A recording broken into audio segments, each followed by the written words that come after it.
Welcome to Deepu channel. ఈరోజు మనం తెలుగు ప్రక్రియలోని వ్యాస ప్రక్రియ గురించి తెలుసుకుందాం.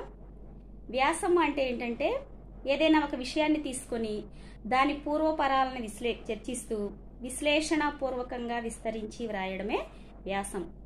అంటే దీనిలో ఏ అంశాలు ఉంటాయంటే ఉపోద్ఘాతం, అంటే దీని ఇంట్రడక్షన్ ఉంటుంది.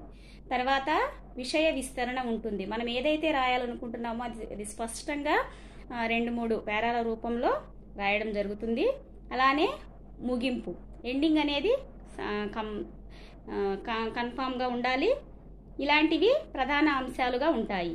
వ్యాసంలోని విషయాన్ని బట్టి చారిత్రక, రాజకీయ, సాంస్కృతిక, శాస్త్ర, వైజ్ఞానిక, సాహిత్య, ఆధ్యాత్మిక మొదలైన భాగాలుగా ఈ వ్యాస ప్రక్రియలోని లక్షణాలు ఉంటాయి. ఇది 4 మార్క్స్ క్వశ్చన్స్. ఇవన్నీ కూడా రాసినట్లయితే కనుక మీకు 4 మార్క్స్ వస్తాయి.